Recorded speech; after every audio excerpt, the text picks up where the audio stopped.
So let's begin, sir. With the panel of my friends and mentors sitting here, I would say that I'll take a privilege to start with Bhargav Mistry, sir. So we would like to hear about your idea of architecture of Rajasthan. We as architects never stop talking about it.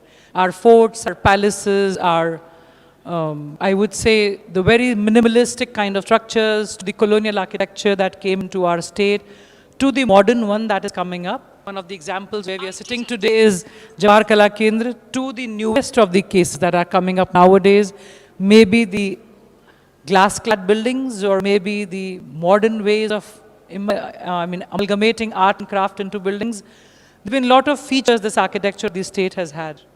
So not being from the background of architecture, but being closely associated with this kind of craft, we would really want to know your idea about looking at architecture from the earliest of the times to today in Rajasthan.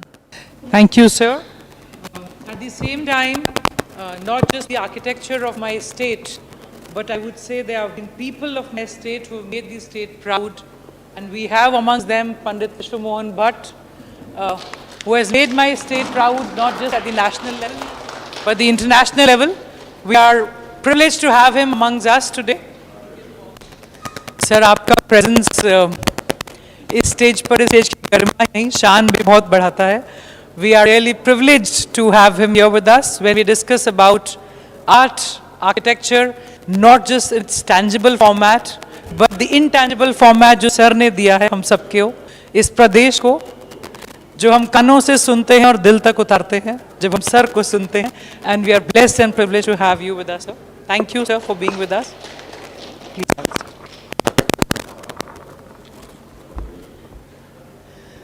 The discussion is definitely getting more interesting when I don't just have architects to talk about architecture, but the people who have been a part of this beauty, the legacy, the creation and feeling it. It is indeed a privilege to ask someone like sir. हम architecture के बारे में बात कर रहे थे. राजस्थान की जब हम बात करते हैं तो पैरेलल में हमारी बिल्डिंग्स हमारे साथ खड़ी होती हैं, चाहे हम हमारे राजे रजवाड़ा की बात करें या हम नई बिल्डिंग्स पोस्ट इंडिपेंडेंस जवाहर कला केंद्र की बात करें. ये बात ज़रूर है कि आपको सुनते वक्त शायद बिल्डिंग लोग भूल जाते होंगे, बट क्योंकि आप जयपुर को बिलोंग करते हैं और आप भी इस अथाह हमारी जो ये साम्राज्य है हमारा, जिसको हम बहुत खुशी से कहते हैं कि हमारा आर्किटेक्चर और हमारा राजस्थान, तो आप भी उसी का पार्ट हैं sir. So what is your perception या आपकी सोच इस राजस्थान के आर्किटेक्चर के बारे में sir? It will be a privilege to listen about your understanding and your idea about our architecture. You really want me to speak? Yes. Am I a part of this or what? So the architects would be privileged to hear about Well, we belong to the same kind of community, because what we build is also little bit based on, how we think and imagine about a rag, what imagination, what जो हम बोलते हैं कि इमारतें खड़ी करनी है, तो राग की जब हम परत खोलते हैं तो इसी तरह से वो परत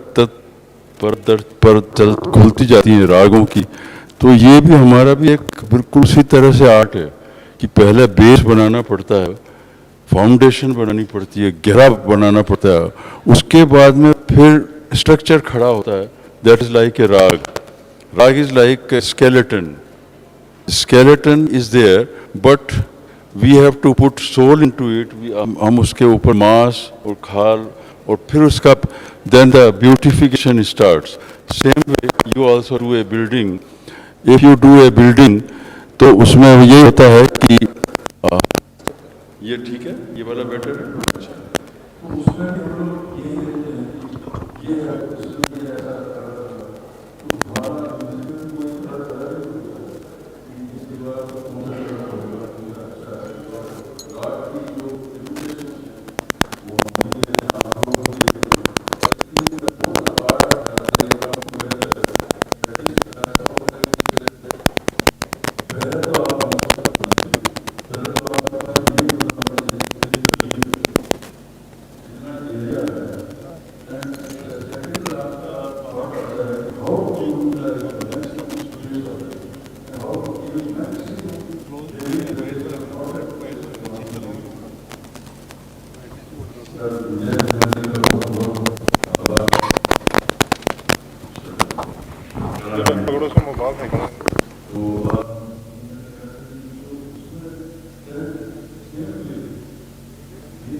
ये अच्छा लगेगा या नहीं लगेगा?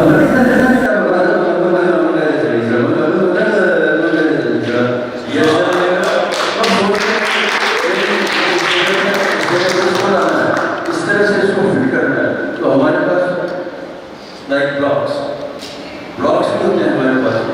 अब किस ब्लॉक को कहाँ फिट करना है कि देखिए खूबसूरत हो जाए, ब्यूटीफुल हो जाए। इसी तरह हमारा राग का जो बड़ा इसी तरह धीरे धीरे श्रृंगार करते हैं उसका। Then it becomes the complete. हम लोग musician should be just not perform. We are just not perform, but we have to think so many things and we have to learn so many things. कितनी पीढ़ी दर पीढ़ी गाना चलता है। उसमें उस घराने का मास्टर हुआ, उसने कैसे इसको ट्रीट किया। सेम स्पेस में जैसे आपने ये एरिया है, इस स्पेस में न्यूयॉर्क में कितनी बिल्डिंग बनी, स्विट्जरलैंड में, लंदन में, उसको यूटिलाइज कैसे किया। Then you have to study for that. If you want to build that building, then you have to study कि नहीं उसका ऐसा था, तो I will take that point, the first point of London building. तो हम लोग कैसे सोचते हैं कि हमारी लंदन बिल्डिंग है, उसका हमें कौन सा plan. Performing art means you have to make it very presentable, very beautiful, and then your thoughts, it matters a lot. कि आपने WTC की बिल्डिंग तो खड़ी कर दी, लेकिन इसमें क्या चीज़ और अच्छी हो सकती थी, वो तभी आगे तो अपन 10 तरह की स्टडी करेंगे। तो मैंने अपने मतलब नंबरी में कह रहा हूँ, मैं बड़े विनम्रता से कह रहा हूँ, मैंने करीब 82 कंट्रीज में जा चुका हूँ, परफॉर्म कर चुका हूँ। बड़ी बड़ी बिल्डिंग मैंने देखी है, क्या नहीं देखा मैंने अपनी जिंदगी में। वेरी लकी है कि मैं हर जगह पे गया हूँ, हर जगह के बड़े बड़े जो ऑडिटोरियम होते हैं, चाहे एम्पायर स्टेट बिल्डिंग हो, चाहे कोई भी हो, उस सब मैंने देखी है, चल के देखी है, लिफ्ट में भी जा चुका हूँ, सब जगह। पूरा यूरोप का कैसा है आर्किटेक्ट वो भी मैंने देखा हुआ है। अमेरिका में क्या मिसिंग है वो हम जानते हैं। जो यूरोपियन जो खुशबू आती है आर्किटेक्ट की, और जो ट्रेडिशन उन्होंने फॉलो किया है, कई मेरे प्रोग्राम ऐसे हुए जो कैथेड्रल में हुए, तो कैथेड्रल 1000 साल पुराने हैं, बट यू सी आर्किटेक्चर कि क्या वो बिल्डिंगें बनाई हैं, क्या उसका एम्बियंस बनाया है।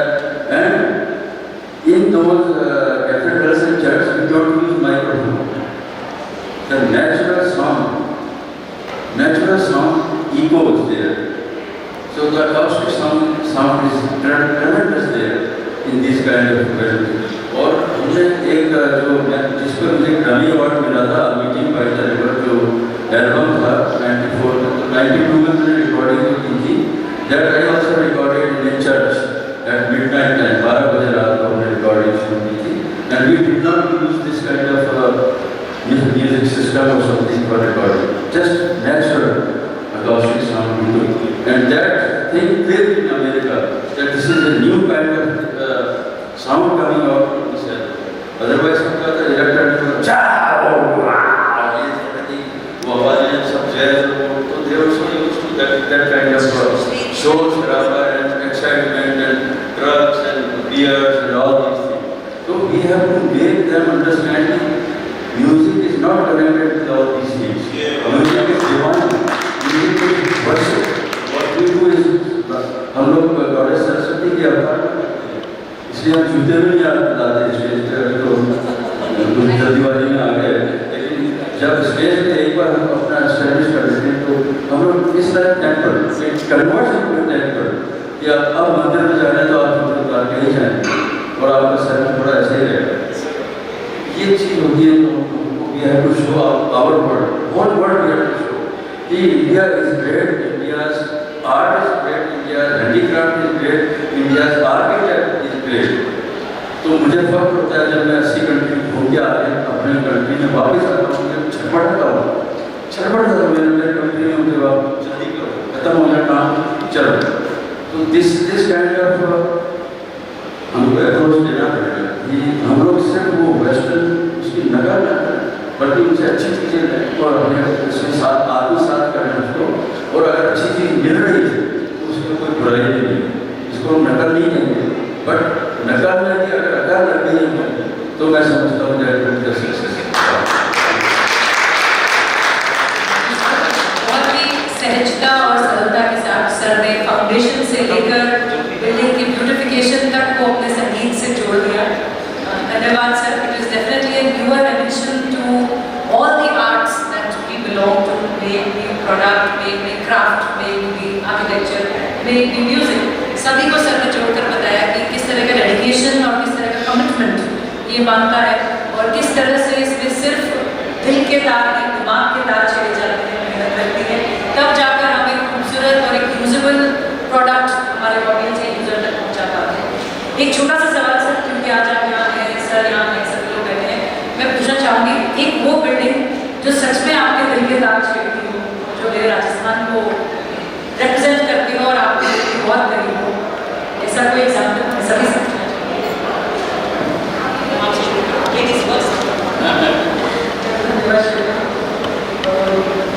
जैसा कि क्वेश्चन था कि कौन सी बिल्डिंग जो दिल के बहुत करीब हो, तो मैं ये कहना चाहूँगी कि सारी हेरिटेज बिल्डिंग्स, इनफैक्ट सभी हिस्टोरिकल बिल्डिंग जिनसे हमारी यादें जुड़ी हुई हैं और वो बिल्डिंग्स के साथ में कुछ इवेंट्स जुड़े हुए हैं, वैल्यूज एसोसिएटेड हैं, वो सारे हमारे दिल के करीब हैं। क्योंकि जैसे ही हम उन बिल्डिंग्स को देखते हैं, उनके अंदर जाते हैं, तो जैसा कि सर ने भी बोला कि हम एक परत जब हटाते जाएंगे तो हमें उसका पास्ट पता चलता जाता है। तो जब हम उसको ज़्यादा एनालाइज करते हैं, स्टडी करने लगते हैं, तो हमें उस समय जिसने बिल्डिंग बनाई और किसके लिए बनाई और क्या यूज होता था, वो सब उसे पता चलता है। बेसिकली बिल्डिंग को देख के हमें उस समय की कल्चर का मालूम चल जाता है। तो फिर भी राजस्थान के forts, palaces, havelis, temples, water bodies सभी बहुत ही यूनिक हैं। और ये सारा अगर हम इसको कैटेगराइज करना चाहें, थोड़ा सा अगर मैं इस पर एम्फसिस करूँ, तो हमारा रिच हेरिटेज है और हेरिटेज सर और हम लोग बिल्कुल ही दो अलग डायरेक्शन वाले हेरिटेज के लोग बैठे हैं। सर का बिल्कुल इंटैंजिबल हेरिटेज है जिसमें हमारे परफॉर्मिंग आर्ट्स, लैंग्वेजेस और जो इनविजिबल पार्ट है, हम कहेंगे जिसका कोई फिजिकल फॉर्म में हम कोई ऑब्जेक्टिव फॉर्म में नहीं देखते हैं, बट वो हमारा आर्ट है। दूसरी तरफ हमारा टैंजिबल हेरिटेज है जहाँ पर कि हम बिल्डिंग्स को देखते हैं, वो मैनमेड हो सकता है या नेचुरल हो सकता है। हमारी बिल्डिंग्स और नेचुरल प्लेसेस, हमारे वाटर बॉडीज, लेक्स, पौडीज, टाकाज, जोहड़ास, ये सभी हमारे हेरिटेज के पार्ट हैं और ये सारे की सारे दिल के बहुत ही अजीज हैं क्योंकि इनसे हम बहुत कुछ सीखते हैं। There is a famous proverb, unless we know our past, we cannot get success in future or we cannot know our future. So it's very much important to understand our past because we need not to invent the wheel. Instead, we have to take it to a higher level. तो हमें आगे बढ़ना है, उसके लिए हमें अपने heritage को समझना होगा। Thank you ma'am. जैसा सर ने बताया और मैम ने बताया, रूट से जुड़े रहना, डेफिनेटली रूट से जुड़े रहने पर चाहे आप यूरोप जाएँ, चाहे अमेरिका जाएँ, वो मन में एक चीज़ जरूर होती है कि घर वापस कब जाएँ, कब हम अपनी मिट्टी तक पहुँचें, कब अपनी बिल्डिंग में पहुँचें, अपनी जगह पर पहुँचें और ज़्यादा कंफर्टेबल फील कर सकें। मैं ईश्वर से पूछ, सर आपके दिल के करीब थिएटर के अलावा कौन सा है? आई एम श्योर सर आप मुझे बोलने वाले हैं, बट सर राजमंदिर के अलावा दूसरा कुछ? प्रणाम सर। और सबसे पहले तो मैंने कल ही आपको याद किया था, है ना, sir is my senior in school, तो मैंने कृति से कृति करके मैंने आपकी तरफ पर पूछा, कल ही पूछा था मैंने सर कैसे या वो अपने सीनियर नहीं आपसे डेफिनेटली आपसे वो सीनियर टू मी स्कूल और मैंने आपको कल ही पूछा था एंड प्रॉब्ली सर भी आई विल रिकलेक्ट जब मैंने आपको बनाया था और स्टेज पे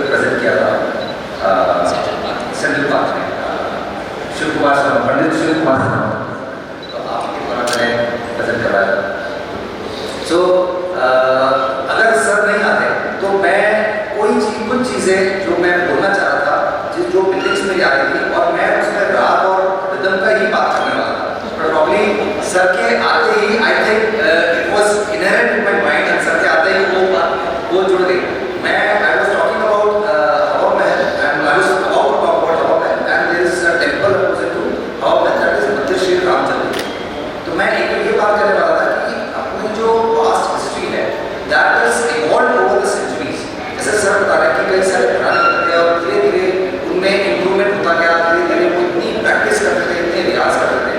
वैसे ही हमारा जो आर्टिस्ट है, क्राफ्ट्समैन, उसमें आर्किटेक्ट्स नहीं होते थे, पर देवर क्राफ्ट्समैन, और वो अलग अलग फील्ड से होते थे, और वो अपना जी जान लगा के इतने इनोवेशंस किए उन्होंने, इतना अपना खून पसीना लगा के उन्होंने बिल्डिंग्स बनाई, इतने मन से बनाई कि हर बिल्डिंग के अंदर कुछ नई खूबी होती थी, और उसमें नई उसकी अगर आप देखें, उसकी पर्दे खोलें तो देखिए उसमें उन्होंने इतना काम किया है। एक एक बिल्डिंग अपने आप में डिफरेंट है, कोई भी बिल्डिंग अपने आप में किसी की कॉपी नहीं है, अगर नहीं है, there is inspiration and there is involvement, कि उसमें कुछ इवॉल्व हुई है नई चीज़।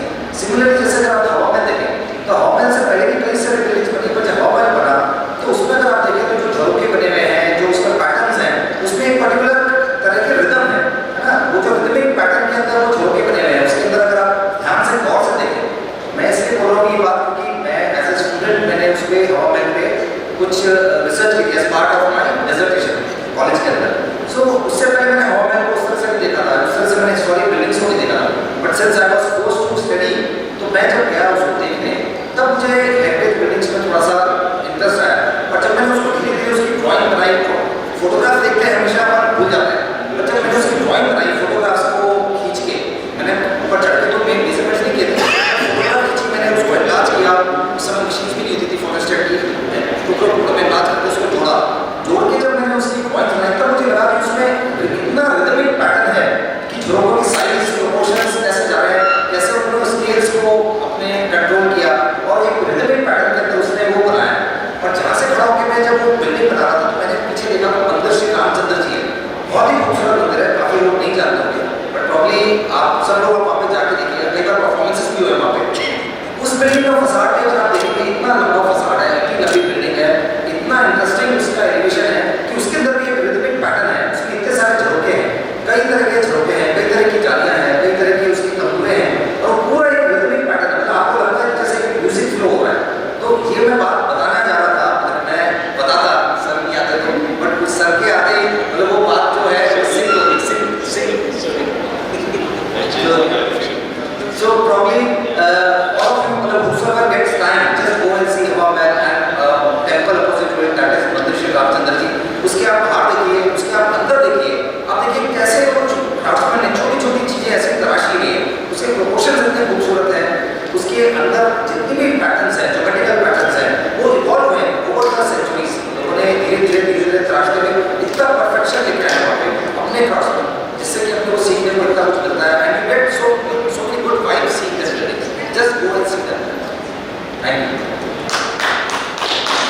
जी सर, आज का दिन जरूर आर्किटेक्चर और संगीत को का मिश्रण हो गया है। We are privileged to have this kind of unique discussion, जहाँ पर लोग कहते हैं ना, पत्थर बोल रहे हैं, हमारे पत्थर गा रहे हैं, और हम पत्थरों के गाने सुनने के लिए आतुर हैं।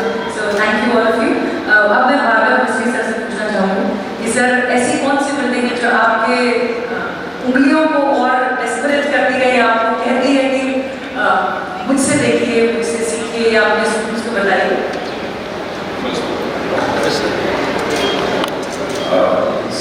जो पंडित जी ने बात बताई ना, तो एक बस I just want to say two three things. One thing, iconic building of Rajasthan, of the world, रागमान है। मैं देखता हूँ वो जमीन में देखता हूँ, कभी भी किसी भी एंगल से, किसी भी टाइम सुना नहीं, एंड दैट इज फ्रोजन रागमान, frozen music.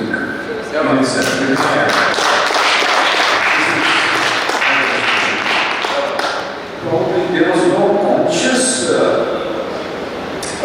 methodology to do it, but जो अपने आप जिस तरह लोगों ने बनाया, उनको make this way, that's it.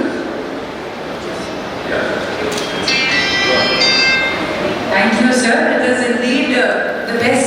phrase that given to the building, frozen music when we look at this Virar Bagh. Thank you, sir. अब मैं पूछना चाहूँगी हमारे साथ में हिमांशु गोयल जी योगी जी हैं MNIT से. MNIT has always been a place where architecture has evolved to the stage. हमारे प्रदेश में MNIT पहला कॉलेज था जहाँ से आर्किटेक्चर की शिक्षा का प्रारंभ हुआ और आज तक we have our gems teaching and learning architecture at MNIT and sir is amongst them. So thank you sir for being with us. हम म्यूजिक और आर्किटेक्चर के समय में बात कर रहे हैं तो आपसे ही जानना चाहेंगे sir what is your idea about architecture, historic architecture or the present architecture of this state? Thank you ma'am for the opportunity provided. जहाँ तक बात म्यूजिक और आर्किटेक्चर की है मुझे लगता है कि जो भी जैसे जो राजस्थान का जो कॉन्टेक्स्ट है इस much more based on water conservation और जब हम वाटर कंजर्वेशन की बात करते हैं अगर हम जयपुर में ही अगर जयपुर की हम आज जयपुर में ही रहते हैं और जयपुर में ही ये फेस्ट हो रहा है तो अगर हम देखें जो ऊपर के जो ये हमारे साइड का जो पहाड़ का जो पानी है उसको कैसे हमने कंजर्व किया है सबसे पहले ऊपर सागर लेक आता है सागर लेक के बाद में अन्नपूर्णा कुंड आता है और फिर वही जो पूरा पानी है धीरे धीरे आगे अपने महासागर चलने आता है और जिस तरीके से हमने उस पूरे पानी को कंजर्व किया है और उसके आसपास जो जो स्ट्रक्चर्स बनाए गए हैं वो जितना रिलेवेंट तब थे आज भी उतने ही रिलेवेंट है. हाँ जैसे अभी गवर्नमेंट की जो स्कीम्स हैं जैसे उनके पानी आ गया है हर जगह हर घर जल और हर नल वाली स्कीम्स आ गई हैं but still those places their relevance in modern context because वो सिर्फ एक स्पेस पानी लेने के लिए और पानी की एक्टिविटीज के लिए नहीं है. अगर से कोई भी एक्टिविटीज होती है जैसे हमारे रिचुअल्स में होता है जो पानी से पूजन होगा या जो चीज़ें होंगी हम उन स्पेसेस को विजिट करते हैं. हमारे रिचुअल्स आज भी पूरी जगह से जुड़े हुए हैं और इसीलिए मुझे लगता है कि जो चीज़ काफ़ी नेसेसरी है हम उन चीज़ों से काफ़ी सीख सकते हैं कैसे वो पानी को कंजर्व करते थे कैसे हमारी जो बिल्डिंग्स थी उनके हम बनती थी और कैसे हम उन चीज़ों को यूज़ करते हैं. Thank you sir. बहुत खूबसूरत माहौल में जब सभी तरह के कला प्रेमियों ने अपना एक अलग अलग डायरेक्शन कला को दिया है. सर ने एक दूसरा रास्ता दिखाया कि सिर्फ स्ट्रॉन्ग होना और सिर्फ एक अच्छा दिखना महसूस होने के अलावा उसका एक मतलब भी है पर्पस भी है हम सबकी जिंदगी से जुड़ा हुआ है हमारे रिचुअल से लेकर एक भलाई की बात करता है दुनिया के लिए पानी कंजर्वेशन का मैसेज देता है. तो डेफिनेटली कला इसी का नाम है कि सिर्फ अच्छा देखने के लिए नहीं महसूस करने के लिए नहीं एक सोसाइटी के लिए एसेट है यूजफुल प्रोडक्ट भी है. तो sir I am sure architects जो कि हमारे दोस्त आज यहाँ बैठे हैं वो आपसे भी सुनना चाहेंगे कि आपकी फेवरेट बिल्डिंग सर जो कि आपके दिल के तार लगाते हैं. वैसे तो मैंने शुरू में बोल दिया था कि एक एक इंच जर्रे जर्रे से मुझे प्यार जहाँ भी जाता हूँ मुझे ऐसा लगता है कि बस ये मेरा ही और यही पे आगे बस जाऊँ. जब म्यूजिक के आगे से गुजरता हूँ हवा महल देखता हूँ नाहरगढ़ देखता हूँ आमेर देखता हूँ तो ये जब मैं स्पेशली जैसे दिल्ली जाता हूँ स्पेशली अपनी गाड़ी कहता हूँ जरा उधर से ले जाता हूँ उधर से आने की बजाय आमेर की तरफ से न जाने क्यों मुझे खींचता है उधर से आ सकता हूँ मैं दूसरी रोड से लेकिन मैं ये प्रेफर करता हूँ कि आमेर चाहे मैं दर्शन करने के लिए न चल पाऊँ लेकिन मैं हाथ जोड़ूँगा और मुझे वो जो बिल्डिंग है वो इतनी पसंद आती है दूर से एकदम आप फोटो ले सकते हैं इतनी अच्छी जगह पे वो आती सब जगह हवा महल देखिए आप कि वास्तव में हवा महल मतलब क्या सोच कितने समय पहले क्या सोचा है बनाने से पहले क्या सोच लिया है और इस तरह से मतलब जैसे मैं कहता हूँ वहाँ की आर्किटेक्चर जोधपुर का एक अलग है उमेश भवन पैलेस का कैसे बना हुआ है क्या बना हुआ है वहाँ की जमीन से वैसे ये राजस्थान हमारा शादी कॉलेज में देखिए कोटा में देखिए इधर सब जगह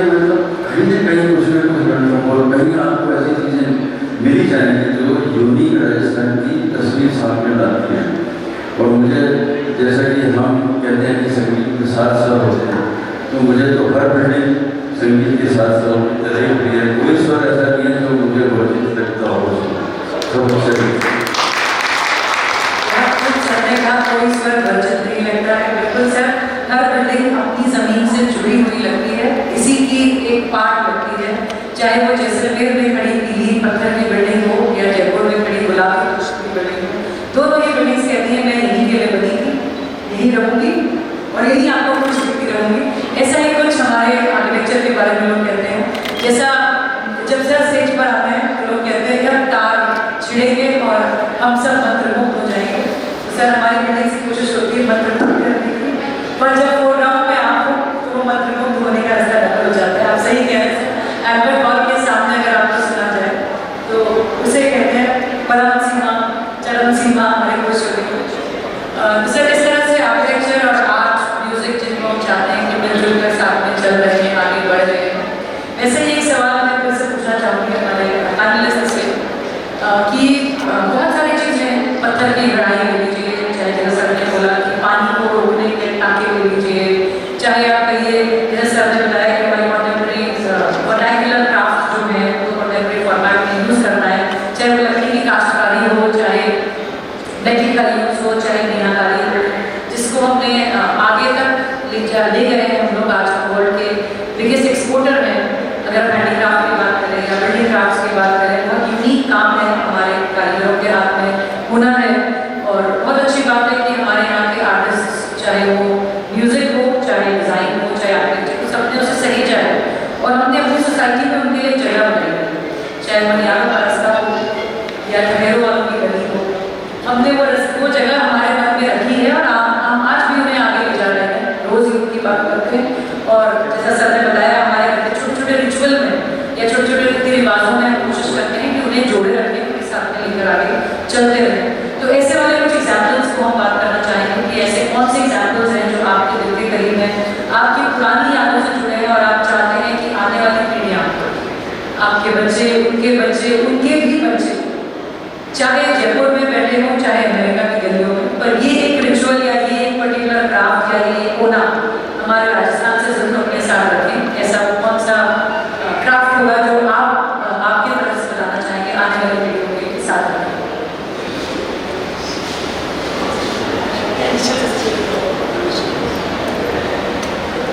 We can't differentiate between different crafts. All crafts are related. I being an architect and designer, so I think all these crafts play a major role, and probably we should learn from each and every craft and implement it whatever way, whatever manner we can. There is so much to learn even from old buildings. Even if you go to Nagarkar, probably you will find so many fine details and craftsmanship in each and every material, in each and every product over there. Even if you see the doors, the paintings, the construction, you will find that you get goosebumps when you see these buildings. When you see this hardware, you see the door knobs, even the door latches that you see. Such kind of fine detailing, you can't even imagine that was existing 250 years back at the fort, and our craftsmen have done that. So all these things, so now there is a craftsmanship, there is skill and artistic skills which were there, and there is such a beauty hidden inside that craft, within that product, within that hardware, that you find that these are all integrated. Even the carpenters have done such a masterwork over there. Even the persons who were working with metal, I don't know what they were called at that time. They have made hardware for the doors, the latches. They're so fine detailing that they have integrated with the wooden work, and there's examples of many magnificent products. And all these crafts are linked together. You can't kind of differentiate. So my thing is that you have to learn from each and every craft from the past, whatever is there, the tangible or intangible, and then integrate and use them in various forms, in whatever way you want. For example, you have these geometrical patterns in stone jalis. So all these stone jalis, you see different kind of jalis in Agra, you see in Delhi, you see in Rajasthan or India. But then all these geometrical patterns, they were done in different materials. What you see, these geometrical patterns being transformed into line jalis in Jaipur. If you see the construction in Amer Fort and various buildings, because stone was not the prominent material here. So they have used those patterns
sir ने बहुत इससे बताया कि एक craft थी और उस craft में लगने वाला दिल, हुनर, डेडिकेशन जो लगा है वो एक चीज़ है जो हमें आगे ले जानी चाहिए।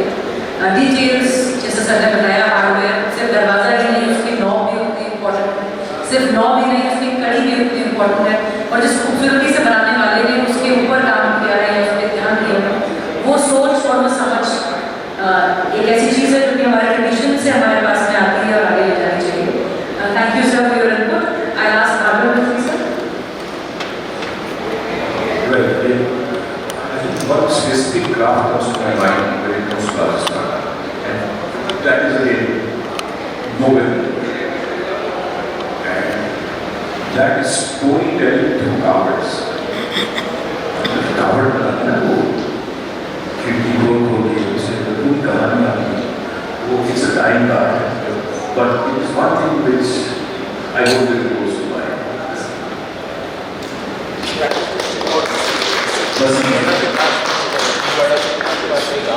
There is a call, this is called Assamani near Chittor. There it is. I would also like to mention some examples of traditional wisdom from which we can take inspiration. Like Himanshu also mentioned, our water bodies, our lakes, pawdis, takas, johras. So at that time, almost 1,000 years back, if we see, our ancestors were so wise and they used a common sense and wisdom that there was a lack of water. They knew how to collect water, how to recharge, and how to lift the water. So they constructed the lakes and the pawdis. Pawdis were basically the wells, and where we can actually we have access to the water. And along with these steps, we have rooms and niches there. So these pawdis were functional, and at the same time, those were aesthetically appealing. So at that time, they used their wisdom. But nowadays, we are not making any such structure that can be useful for next generations or useful for next 500 years. So here we are lacking. And today only we were coming from the northeast of Sisodia side to Jaipur, and we just noticed that so many haphazard developments are taking place. So can't we make new urban design guidelines for those areas when we used to have 300 years back for our Jaipur city? If we see our Johari Bazaar, Kishanpur Bazaar, Karpolia Bazaar, so that time our engineers or ministers were having urban design guidelines कि हमारी buildings ऐसी बनेगी, facade ऐसे होंगे। जैसे कि हम बात करते हैं कि उन फसाड को देखने पर भी एक रिदम का एहसास होता है या मोनोटोनी ब्रेक होती है, एक सही प्रोपोर्शंस है सॉलिड्स एंड वॉइड का, वो बिल्डिंग्स फंक्शनल है कि अंदर से हम बाहर देख सकते हैं।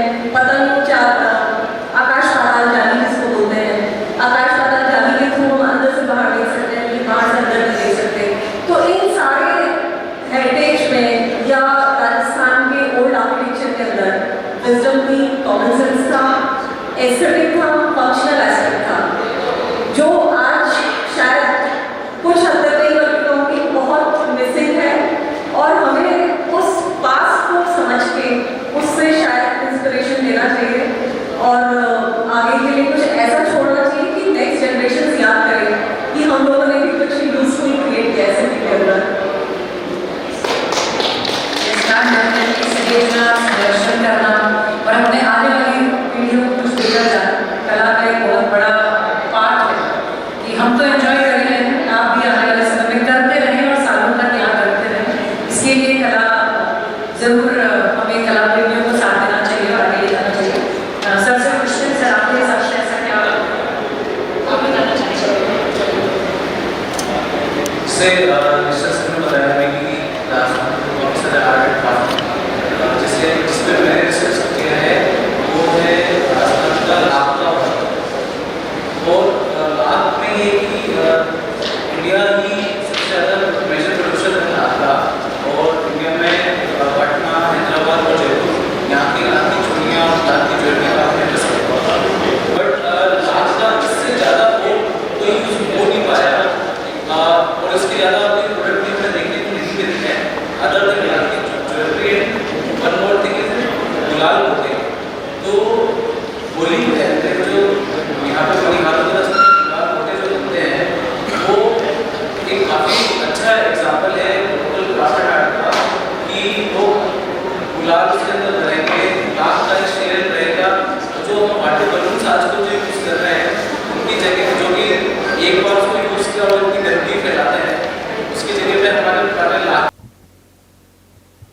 Thank you sir. सर से क्या पूछें, सर एक ऐसे जेनर को बिलोंग करते हैं जिसे हम क्लासिकल म्यूज़िक कहते हैं।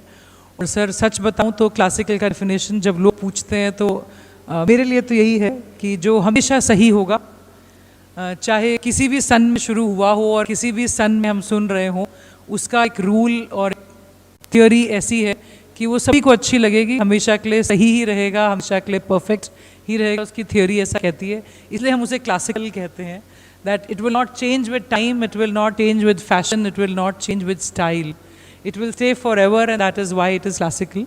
बट फिर भी सर से जानना चाहेंगे, सर आने वाली जनरेशन के लिए आपकी तरफ से कला के लिए आप क्या कहना चाहेंगे? कला में से ऐसा क्या होगा जो आप हमारी नई जनरेशन में बहुत सारे स्टूडेंट्स और बच्चे यहाँ बैठे हैं, उन्हें बताना चाहेंगे आगे ले जाने के लिए? किसी भी देश या संस्कृति इसी चीज पे आधारित होती है कि उसकी युवा पीढ़ी उसको कितना अपना रही है। और मैं ये देखता हूं कि हमारे देश में युवा जो आ रहा है बहुत इंटेलिजेंट आ रहा है, बहुत शार्प माइंड हो रहा है और बहुत आगे बढ़े हैं। हजारों लाखों स्टूडेंट्स मैंने ऐसे देखे हैं, they are really brilliant, engineer, कितने डॉक्टर, कितने आर्किटेक्ट, कितने हर विधा में, साइंस में देखिए इंडिया को टॉप में है। मैं एक वहाँ पे जो स्पेस सेंटर है वहाँ पे गया ह्यूस्टन में, नासा, तो वहाँ पे वो बताया कि सर ये जो हमारे डायरेक्टर हैं टॉप पोस्ट पे वो डॉक्टर राव हैं। मैं oh wow, I am so proud कि कोई इंडियन इस दर्जे पे पहुँचा है। तो ये हमारी ये जो संस्कार हैं, जैसा कि आपने कहा कि हम युवा पीढ़ी को यही सब बताना चाहते हैं कि हमारी देश और हमारी संस्कृति और हमारे संस्कार, हमारे रीति रिवाज, हमारे पहनावा, इसमें कोई कमी नहीं है, वो हमारे हिसाब से बनाए हुए हैं। हम दीपक जी अभी धोती में आए हैं यहाँ पे, लेकिन ये धोती इनसे पूछिए कितनी आरामदायक है, इनको बहुत ही आरामदायक है। This is meant for our country's climate. आप जीन्स पहन के आएंगे तो उसमें पसीने आ सकते हैं आपको, लेकिन इसमें पसीने नहीं आएंगे क्योंकि इसमें हवा पास होती है। तो these are the things, minor things which we have to show to our younger generation कि छोटी छोटी चीज़ों का कितना महत्व होता है। आप जब कोई बिल्डिंग बना रहे हैं तो उसमें आप सबसे पहले देखते हैं कि भाई रोशनी कितनी आ रही है, सूरज कहाँ है। वो हर कमरे में ऐसा होना चाहिए कि सूरज का प्रकाश अवश्य आना चाहिए। ये हम देखते हैं कि पानी का निकास कहाँ से होगा, पाइपलाइन कहाँ से पड़ेगी, ये इलेक्ट्रिकल लाइंस कहाँ से होंगी, ये सब कंसील्ड कैसे बनेंगे। आजकल तो एसी हर जगह पे हो गया। तो ये सब चीज़ें छोटी छोटी चीज़ें होती हैं जो कि मैं समझता हूँ बहुत मायने रखती हैं। हमारे म्यूज़िक में भी, अब म्यूज़िक की बात करता हूँ मैं, हमारे म्यूज़िक में जैसा कि अभी आपने कहा कि क्लासिकल जो आर्ट है, वो क्लासिकल आर्ट में the thing is that it is going to be like this only, it is not going to change, and that is why it is called classical music. Classical means there is some rules and regulations and do's and don'ts which we have to follow. ऐसा नहीं हो सकता है कि हम एकदम अपनी freedom में चले जाएं, ऐसा नहीं हो सकता है। आपको वो बेस बनाना ही पड़ेगा। अगर आप 22 मंजिल कर रहे हैं, अभी मैं समाचार देख रहा था, एक 22 मंजिल को गिराया जा रहा है नोएडा में। इतना दुख होता है मुझे कि बनाया ही क्यों जब अप्रूवल नहीं था उसका, आप उसको डिमोलिश कर रहे हैं। वो यकीन मानिए हमारा उससे क्या ताल्लुक़ है, लेकिन दिल में एक दर्द सी होती है, एक इतना दर्द उठता है कि इतनी बड़ी बिल्डिंग किन हाथों ने उसमें मेहनत लगाई है, खून पसीना एक किया है, मज़दूरों ने, आर्किटेक्ट ने, सब ने पैसा भी लगाया और अब उसको डिमोलिश कर रहे हैं। तो ये हमारे यहाँ भी देखिए, हमको ये ध्यान रखना है कि हमारी जो संस्कृति है, चाहे संगीत हो, शास्त्रीय संगीत को अपनाना एक बहुत बड़ा चैलेंज होता है। like my son was interested in going to some IAS or maybe NDS. He cleared the NDS examination for military and he was selected. But at the last hour, when he was going to join the duty, and I was waiting for that day, कि this generation should realize from his own mind and heart कि what is what and what is our tradition. ये होना चाहिए. तो one fine morning he said, no way, I am not going to join any military services, nothing, no IAS, nothing. I want to become a performing artist like you of classical music. That gave me a kind of, satisfaction, because I didn't want to force also. You force somebody, then he will not do something. ये तो हमारा principal ही है. And खासकर जो younger generation they are ready to do anything but of their choice. So leave them for their choice and create that atmosphere where they can just maintain the tradition. हाँ, वो अपने आप realise करेंगे. उनको create करके आप वो माहौल दे दीजिए. माहौल देने से वो अपने आप समझ में आएगा. बच्चे को अगर आप पेंटिंग करेंगे सर, और शुरू से उसको कहो बैठ जाओ तेरा 1 घंटे तक बैठ के पेशेंसली देखो कि व्हाट वी आर डूइंग, कैसे हमने सोचा कि इतने बड़े कैनवास पे इसके बाल कैसे होंगे, इसके ये कैसी होगी, इसकी ड्रेस कैसी होगी, ये पहले से सोच लिया एंड देन उसको फिर आप उसमें पेंटिंग में कर रहे हैं. इसी तरह से हर चीज़ में हमारा भी राग भी, जैसे अब आप अभी जो परफॉर्मेंस सुनेंगे, आप सलील का जो अभी परफॉर्मेंस सुनेंगे, that is like same, the planning is there but that planning is hidden in their mind, and they have to come like this. First the foundation, which is called alap. Alap has no tabla, no rhythm into it.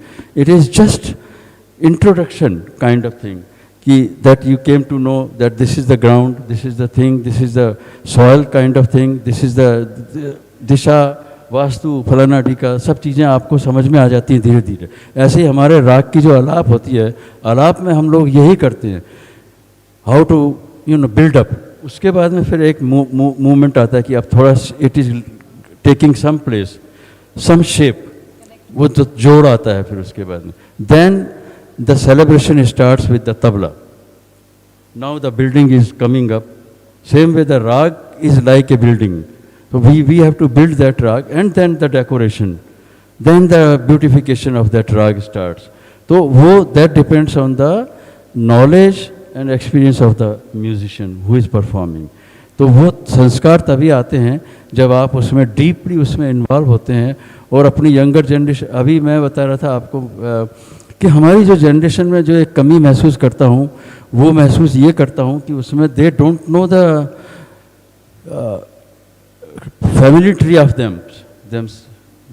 उनको ये पता नहीं है कि हमारी दादी का नाम, दादी के दादी का नाम क्या था, बाप का नाम क्या था, उसका क्या था, माँ कहाँ कौन से गांव से थी, पता ही नहीं है.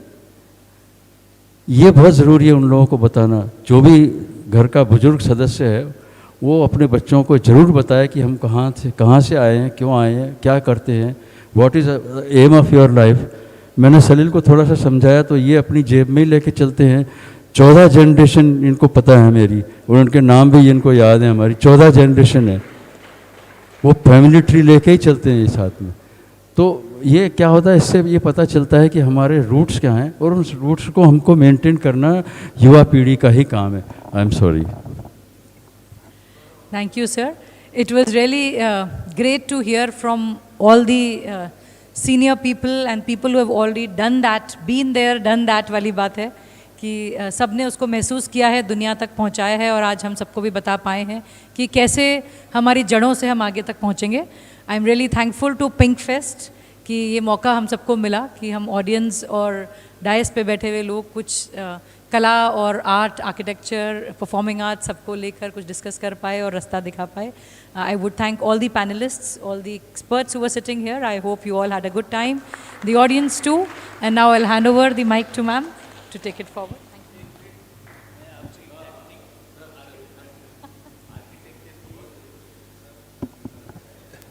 आर्किटेक्चर की एक बहुत इम्पोर्टेंट चीज़ है, वो है आराइश.